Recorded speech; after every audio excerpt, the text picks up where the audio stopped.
Tripura info news update. ফের আজ একবার বিজনেস অ্যাডভাইজারি কমিটি ব্যাক বৈঠক হল দায়িত্বপ্রাপ্ত স্পিকারের রুমে।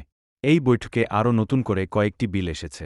বৈঠক শেষে সাংবাদিকদের মুখোমুখি হয়ে প্রতিক্রিয়া ব্যক্ত করেন মন্ত্রী রতন লাল নাথ। আজকে মহামান্য রাজ্যপাল ওনার এই বছরের অধিবেশনের প্রথম দিনে উনি রাজ্যবাসীর উদ্দেশ্যে উনি ভাষণ প্রদান করেছেন এবং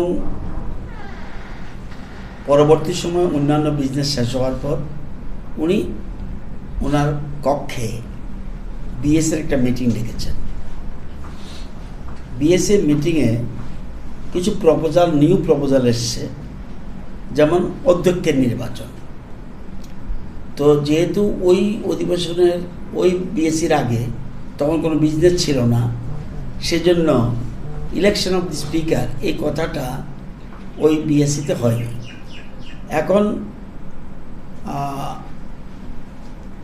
এখন প্রস্তাব এসেছে যে স্পিকার নির্বাচন করে ফেলবে। অ্যাকর্ডিংলি যেহেতু নির্বাচন হবে, সেজন্য যদিও ওই দিন আমরা বলেছিলাম যে স্পিকার যদি নতুন কোনো প্রস্তাব আসে সেটা অ্যাডজাস্ট করে নিতে, তবুও যেহেতু সব মেম্বাররা হাউজে আছে সেজন্য ওনার কক্ষে উনি মিটিং ডেকেছেন। সেখানে বলছেন যে announcement regarding election of speaker উনি 16 তারিখ একটা ঘোষণা দেবেন যে অধ্যক্ষ নির্বাচনের জন্য। এবং আমি যতটুকু জানি 16 তারিখ নির্বাচনের কথা ঘোষণা দেওয়ার পর 17 তারিখ মনোনয়নপত্র দাখিল থাকবে, স্ক্রুটিনির জন্য টাইম ঠিক থাকবে এবং উইথড্রলের জন্য টাইম ঠিক থাকবে। 1 ঘন্টা 2 ঘন্টা গ্যাপ দিয়ে করবে। যদি দেখা যায় একের বেশি কোনো রকম মনোনয়নপত্র জমা পড়েনি, তাহলে 18 তারিখ নির্বাচিত অধ্যক্ষের নাম ঘোষণা করা হবে। যদি একের অধিক মনোনয়নপত্র জমা পড়ে তাহলে নির্বাচন হবে। সেই নির্বাচনটা ব্যালট পেপারের মাধ্যমে হবে। তো এটা 17 তারিখ বোঝা যাবে আর কেউ কোনো মনোনয়নপত্র জমা দিয়েছে কিনা। দিলে 18 তারিখ সবার আগে ইলেকশন অফ স্পিকার থাকবে। যদি না সিঙ্গেল মনোনয়ন পড়ে একজনের নাম যদি হয়, তাহলে ওই দিনই স্পিকার ঘোষণা করে দেবে। এই হলো পদ্ধতি।